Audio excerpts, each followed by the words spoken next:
wanted foreigners to come up. He himself was a foreigner. Later that condition has changed. The new Pharaoh has come from the local area who never knew Joseph, who never wanted to help Joseph because he was a native and he wanted to trouble. When this Pharaoh came up, he decided that the Israelites should not come up anymore.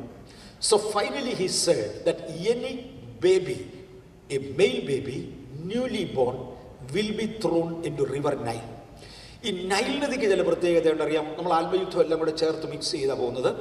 Nile നദിക്ക് ചില പ്രത്യേകതകളുണ്ട്. അറിയാം, മിസ്രയീമ്യർ ബഹുദൈവ വിശ്വാസികളായിരുന്നു.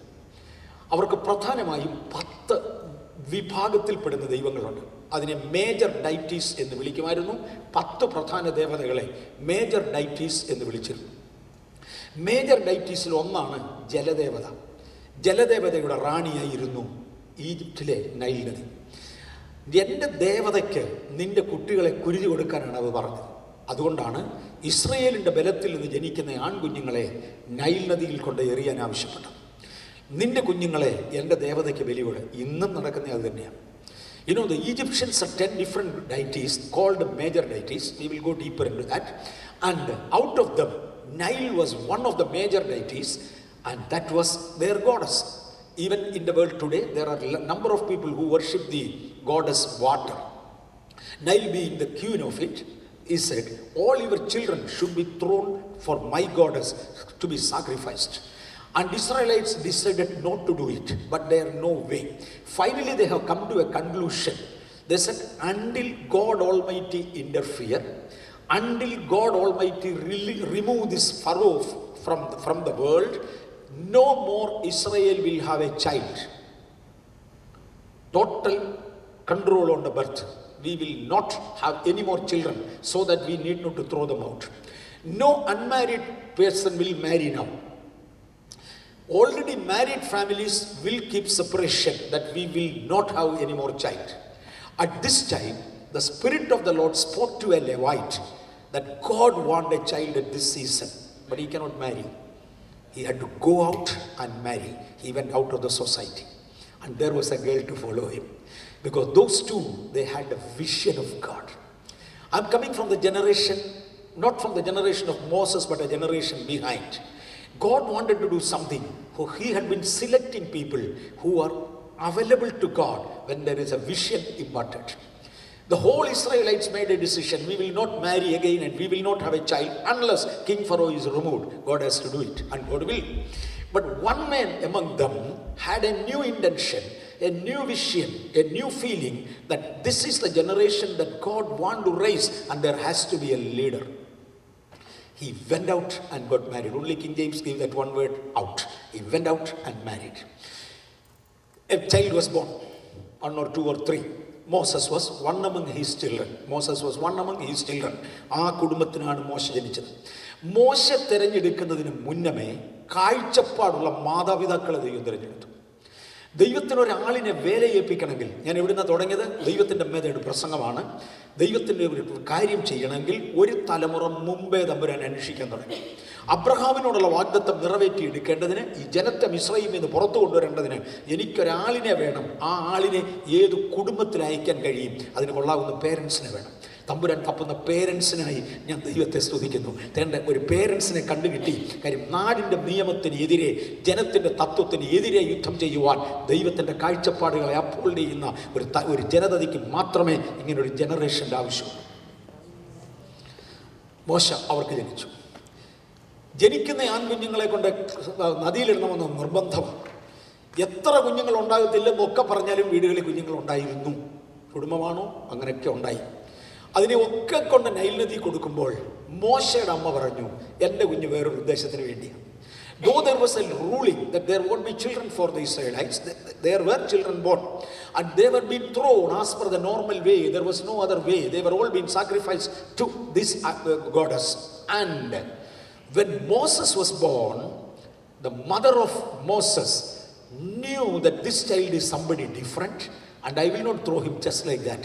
I will provide the protection what I can. She provided a very possible protection, and she made just an ark and kept the baby in and put the baby into the Nile, but with a protection. given to the same society, given to the same school in present language, given to the same society, given to the same people, but in a protection that the waters should not swallow him immediately. ആ വെള്ളത്തിനകത്ത് വീണി ചാകാതിരിക്കാൻ അവളെ കൊണ്ട് ഒക്കുന്നത്രയും പ്രൊട്ടക്ഷനുമായിട്ട് തൻ്റെ മോശക്കുഞ്ഞിനെ കൊണ്ടുവന്ന് ആദേ Nile നദിയിലോട്ട് കിടത്തി. തമ്പുരാൻ്റെ വഴികൾ പുറകിലുണ്ടായിരുന്നതിനാൽ മോശ വലിച്ചെടുക്കപ്പെട്ടു. മോശയെ വെള്ളത്തിൽ നിന്ന് വലിച്ചെടുത്ത ശിശുവിനെ വലിച്ചെടുത്ത് മോശ എന്നൊക്കെ പേരിട്ടു. അവനെ വളർത്താൻ വേണ്ടി സ്വന്തം അമ്മയുടെ കയ്യിൽ കൊണ്ട് കൊടുത്തു. ഞാനിവിടെ കൊണ്ട് തുടങ്ങട്ടെ. ഈ സ്വന്തം അമ്മയ്ക്ക് കയ്യിലോട്ട് കുഞ്ഞിനെ തിരിച്ചു കിട്ടിയപ്പോൾ അമ്മയ്ക്കറിയാം 7-8 വയസ്സ് മുലകുടി മാറുന്ന പരുവത്തിൽ തിരിച്ചു കൊടുക്കണം. The mother got the child back, Moses back, and until the child is going to be weaned he has to be taken care and she have right on her own baby, her own child. Only up to 7 or 8 years the child is weaned. That's all. Within that, she wanted to inject the whole religion and faith and everything of God into the baby. You know, I'm in Bangalore. A lot of people come for higher education in the city of Bangalore. When they come, normally the parents bring the children and then tell me, Pastor, look, my child is 16, 17, 18, 20. Until now, the child never went out of home. They were all under our protection. He never smoked. He never had a bad word. He never had anything. She never had anything that is unwanted. They were pure, clean. We had been taking care. Now they are set free. Now they are coming to the hostel and they are going to stay in the city of Bangalore. Please have an eye on them. Look, take care that they should not go, because we had been protecting them all the while. From now onwards, I request you to do it. But I will tell you, all such children in 3 months will be drug addicts and gone. What happened? They have taken care of the baby, but what is needed is not injected in. The parents of Moses knew that the baby will be with me until 7 years or 8. Thereafter, he is going to be released to the palace among the abomination, where he has plenty, even the freedom is on. But the baby has to protect himself, for God have a purpose of him. The parents were so selected that they were able to give the right training to the boy that he will never go out of the ways of God. And they brought up the child up to 7 or 8. Then the baby was handed over to the palace. കൊട്ടാര ജീവിതത്തിന് വേണ്ടി ചെന്ന സമയം മോശയ്ക്ക് നന്നായി അറിയാമായിരുന്നു അവൻ്റെ ജീവിതം ദൈവത്തിന് വേണ്ടിയുള്ളതാണ്. അവൻ്റെ ജനനത്തിൻ്റെ മുമ്പിൽ ദൈവത്തിനൊരു ഉദ്ദേശമുണ്ട്. ഞാൻ ഇന്നലെ രാത്രിയിലും പറഞ്ഞു, നമ്മുടെ ജനനത്തിനും നിയമനത്തിനും പുറകിൽ ദൈവത്തിനൊരു ഉദ്ദേശമുണ്ട്. ഈ ഉദ്ദേശം നിറവേറ്റേണ്ടതിന് ഞാൻ ദൈവത്തിന് വേണ്ടി ജീവിക്കും എന്ന് മോശ തീരുമാനിച്ചു. ഞാൻ മോശയെക്കുറിച്ച് കൊണ്ട് പറഞ്ഞു വരുന്ന കൂട്ടത്തിൽ എടുക്കുന്നത് മോശ തീരുമാനിച്ചു. ആ തീരുമാനത്തിൽ നിന്നുകൊണ്ട് ഒരു ദൈവവൈതലായിട്ട് മോശ ജീവിച്ചു. മിസ്രൈമിൽ ഒരുപാട് കാര്യങ്ങളുണ്ട്. ഒരു ദൈവവൈതലായി മോശ ജീവിച്ചു. ഈ ദൈവവൈതലായി ജീവിച്ചു വരിക. പക്ഷെ മറക്കരുത്, അന്നത്തെ ഈജിപ്ഷ്യൻ തത്വത്തിൽ 20 വയസ്സ് തികയുന്നതിന് മുന്നമേ ഏത് ആൺകൊച്ചിനും വിവാഹം കഴിക്കും. 16 വയസ്സ് തികയുന്നതിന് മുന്നമേ ഏത് പെൺകുട്ടി വിവാഹം കഴിക്കും. ഇസ്രയേലിൻ്റെ കസ്റ്റത്തിൽ 15 വയസ്സാകുമ്പോൾ പെൺകുട്ടി വിവാഹിതയാകും. 18 വയസ്സാകുമ്പോൾ ലേറ്റസ്റ്റ് ആൺപിള്ളേർ വിവാഹിതരാകും. ഈജിപ്ഷ്യൻ കസ്റ്റത്തിൽ 18 മുമ്പേ പെൺപിള്ളേർ വിവാഹിതരാകും, 20 മുമ്പേ ആൺപിള്ളേർ വിവാഹിതരാകും. മോശ 40 വയസ്സ് വരെ വിവാഹം കഴിക്കാതെ നിന്നു. According to every culture, Moses is supposed to be married before 20. He has got enough to eat, enough energy, stamina, enough to spend, because he himself is the next ruler of the land. He has everything, but he is unmarried. Why? He knew that his personal interest and life need to be committed for the task of God. Until I release the people from the land of Israel, Egypt, I will not even marry. He lived for the calling. He lived for the purpose for what God has called him. ഞാൻ എവിടെ നിന്നാണ് തുടങ്ങിയത്? ദൈവത്തിൻ്റെ method പ്രസംഗം. ഈ പ്രസംഗം ദൈവം നേരിട്ട് പറയത്തില്ല, ഒരാളിനെ കൊണ്ട് പറയിപ്പിക്കണം. ദൈവത്തിൻ്റെ കൂടെ ഒരാൾ വേണം. ആരുടെ കയ്യിൽ ദൈവം കൈമാറും? ജീവിത സമർപ്പണമുള്ളവൻ്റെ കയ്യിൽ. അതിനുവേണ്ടി മോശയെ ഉപയോഗിച്ചതിൻ്റെ ഒരു ചരിത്രമാണ് ഇങ്ങോട്ട് തുടങ്ങി വരുന്നത്. തുടക്കത്തിൽ ദൈവം മോശയെ അല്ല തിരഞ്ഞെടുത്തത്, മോശയുടെ മാതാപിതാക്കളെ തിരഞ്ഞെടുത്തു. അവരിൽ നിന്ന് മോശയിലേക്കൊരു കൈമാറ്റം നടന്നു. ഇനി മോശ അതിനെ തുടർന്ന് കൊണ്ടുപോകുക. Now Moses is maintaining what is given to him. And he decided, I am not going to marry. I will not seek after the pleasures of the world. I will not elect what I wanted. I will see the task for which God has called me will be accomplished, and lived a life. എത്ര വയസ്സ് വരെയാണ്? 40 വയസ്സ് വരെ. Until 40. 20 വർഷം വിവാഹപ്രായം കഴിഞ്ഞിട്ടും അവിവാഹിതനായി മോശ പറഞ്ഞു. 40ാമത്തെ വയസ്സിലും അവൻ്റെ മേലൊരു വിളിയില്ല. ദൈവം അവനോട് സംസാരിക്കുന്നില്ല. ദൈവം അവനെ വേർതിരിക്കുന്നില്ല. മോശ ഫെഡപ്പായി. എൻ്റെ ഭാഷയിൽ 40 വയസ്സായിട്ട് മോശയുടെ മേലൊരു അഭിഷേകമില്ല. Until 40 years, Moses is not anointed. Anointing, the word meaning of anointing is to authorize, to commission, or to empower a person. To authorize a person, to empower a person. Suppose my father ought to get some money from somebody. He may call someone and authorize to go and collect it. When I left Bangalore, I am expecting some registered post. I authorized my wife to collect the registered post. That authorization is called a commission. In the case of Moses,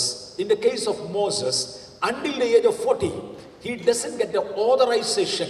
God did not call him and said, go and release the people. No, he knew that is a purpose behind his birth. He knew that is a purpose behind his growth. But yet then, he was not called to go and do it. He was not commissioned. He was not encouraged, empowered to go and do it. But how long he will wait? അവൻ്റെ ജീവിതത്തിൻ്റെ ലക്ഷ്യം അവനറിയാം. ദൈവം ഇങ്ങോട്ട് വിളിക്കുന്നുമില്ല, അഭിഷേകം തരുന്നുമില്ല, പോയി ചെയ്യണമോ എന്ന് പറയുന്നുമില്ല. യവനങ്ങ് ഫെഡപ്പായി. ജീവിതം മടുത്ത മോശ തൻ്റെ താല്പര്യത്തിന് വേണ്ടി to fulfil the accomplishment of what God has called him for. One day stretch for the hands. അവൻ്റെ കൈ നീട്ടി സാഹചര്യത്തിൻ്റെ മുഖത്ത് ഒരു മിസ്രൈമിനെ അടിച്ചു. അയാളെ എത്തുപോയി. നാച്ചുറലി ദൈവം ഇറങ്ങി വന്ന് മോശയെ സഹായിക്കുമെന്ന് അദ്ദേഹത്തിന് പ്രതീക്ഷ കാണും. പക്ഷെ ഒരു ദൈവവും വന്നില്ല. I think if I were in the condition, I could also be behaving like Moses only, because Moses expected at this time God will come and rescue me somehow, because I did it with a good intention. He never knew that before the anointing I have done it. God has not empowered me and I did it. ഞാൻ ഒരു തമാശയുള്ള കഥ പറയാം. ഇന്നലെ കൃതദാസനോട് കാര്യം പറഞ്ഞു. ഞങ്ങൾ രണ്ടുപേരും കൂടെ ഒറ്റ ബാച്ചാണ്. ഞങ്ങൾ രണ്ടുപേരും കൂടെ ഒരേ ആശയക്കാരാണ്. ഞാനൊരു തമാശന് വേണ്ടി പറയാം. ഞാൻ ഒരിക്കലേ this I will speak in മലയാളത്തിലും. ഞാൻ ഒരിക്കലും കോട്ടയത്തൊരു മീറ്റിങ്ങിന് പോയി. കോട്ടയത്ത് രാത്രി മീറ്റിംഗ് കഴിഞ്ഞു. പിറ്റേ ദിവസം രാവിലെ എനിക്ക് തിരുവനന്തപുരത്തൊരു ബൈബിൾ ക്ലാസ് എടുക്കണം. ഇതിനിടയ്ക്ക് അന്ന് എൻ്റെ അമ്മ ജീവനോടുണ്ട്. ഒത്തിരി സിക്കായിരിക്കുന്ന കാലമാണ്. എനിക്ക് എൻ്റെ അമ്മയും പോയി കാണണം. ഞാനൊരു കാര്യം ചെയ്തു. കോട്ടയത്തു നിന്നൊരു ടാക്സി എടുത്ത് വീട്ടിൽ പോയി ടാക്സിക്കാരനെ കൂടെ വീട്ടിൽ താമസിപ്പിച്ച് പിറ്റേ ദിവസം രാവിലെ 4 മണിക്ക് എഴുന്നേറ്റ് തിരുവനന്തപുരത്തിന് പോകാം, രാവിലെ അങ്ങ് എത്തണം എന്നൊക്കെ വിചാരിച്ചു. അന്നേരത്താണ് കോട്ടയത്ത് പുതുപ്പള്ളി കൺവെൻഷൻ കഴിഞ്ഞ് ഇറങ്ങുമ്പോൾ 11:15 പറഞ്ഞ ടാക്സിക്കാരനെ കിട്ടി. ഏറെക്കുറെ 11:30 ഇറങ്ങാൻ നേരത്ത് അതിനടുത്തുള്ള ഒരു പാസ്റ്റർ എൻ്റെ അടുക്ക വന്നിച്ച് പറഞ്ഞു, പോകുന്ന വഴിക്ക് എൻ്റെ വീട് ഒന്ന് കയറിയേ പോകണം. ഞാൻ പറഞ്ഞു, പാസ്റ്റർ ഇപ്പം തന്നെ 11:30 ഞാൻ പോയാലും എൻ്റെ അമ്മ ഓൾറെഡി ഉറങ്ങിയിട്ടുണ്ട്. വയസ്സുകാലത്ത് ഞാൻ പോയി രാത്രിയോട് ഉപദ്രവിക്കുന്നത് ശരിയല്ല. സ്റ്റിൽ ഇപ്പം ഞാൻ ചെന്നാൽ 1 മണിക്ക് വീട്ടിൽ ചെല്ലത്തുള്ളൂ. എന്നെ അങ്ങ് വീട് ഞാനങ്ങ് പോട്ടെ. പുള്ളി പറഞ്ഞു, ഒന്നും പറ്റിയില്ല, ഞങ്ങളുടെ ഫെയ്ത്ത് ഹോമിലൊന്നും കയറാതെ പോകാനൊക്കത്തില്ല. ഞാനൊരു പാസ്റ്റർ ഫെയ്ത്ത് ഹോമിലെ താമസം. ഞാൻ ഒത്തിരി അവിധ പറഞ്ഞു. പൊടിയിൽ അദ്ദേഹം പറഞ്ഞു, ഞാനൊരു ധർമ്മസങ്കടത്തിലാണ് പാസ്റ്റർ, അതുകൊണ്ടാണ്. ഞാൻ വെച്ചാൽ അതെന്നെ പറ്റി. അത് നമ്മുടെ ചർച്ചിലൊരു അമ്മച്ചിയുണ്ട്. അമ്മച്ചിക്കൊരു ഭൂതം. ആ ഭൂതത്തെ ഇറക്കാൻ ഞങ്ങളെല്ലാം കൂടെ നോക്കിയിട്ട് ഇറങ്ങുന്നില്ല. അത് ഇന്ന് രാത്രി പാസ്റ്ററെ കൊണ്ട് ചെല്ലാമെന്ന് ഞാൻ പറഞ്ഞ് ചർച്ച് മൊത്തം അവിടെ കാത്തിരിക്കുക. അതുകൊണ്ട് ഒന്ന് പ്രാർത്ഥിച്ചേ പോകാവൂ. പാസ്റ്റർ വന്നാൽ പോകുന്നതാണ് എൻ്റെ വിശ്വാസം. അതുകൊണ്ടാണ്. തന്നെയല്ല, ഈ അമ്മച്ചിക്ക് 3-4 ആമ്പിള്ളേരുണ്ട്. എല്ലാം ഗുണ്ടകളാണ്. അവരൊന്നും ഗുണപ്പെട്ടതല്ല. അമ്മച്ചിക്ക് വല്ലതും സംഭവിച്ചു കഴിഞ്ഞാൽ എൻ്റെ തലയും ബാക്കി കാണുകയില്ല, തല്ലി പൊട്ടിച്ച് കളയും. അമ്മച്ചിയാണെങ്കിൽ പല്ല് കടിച്ചു ഓർത്ത് കിടക്കുകയല്ല, അത് പച്ചവെള്ളം പോലും കുടിക്കുകയില്ല. അമ്മച്ചി അങ്ങ് തളർന്നു വല്ലാതായി. ഞങ്ങൾ സ്പൂണൊക്കെ ഇട്ട് മാവ് ഒഴിച്ചാണ് വല്ലപ്പോഴും ഇച്ചിരി പാലൊക്കെ ഒഴിച്ചു കൊടുക്കുന്നത്. അങ്ങനെയൊക്കെ ജീവൻ രക്ഷിച്ച് വരിക. എൻ്റെ ദൈവദാസ ദയവായിട്ട് വീട്ടിൽ വരെ വരണം. എൻ്റെ തൊണ്ടയൊക്കെ അടച്ച് വല്ലാതിരിക്കുക. അപ്പം ഞാൻ പറഞ്ഞു, പാസ്റ്റർ ഞാൻ വരാം, 1 കപ്പ് ചായ തിളപ്പിക്കണം, ഞാൻ വന്നാട്ടണേ.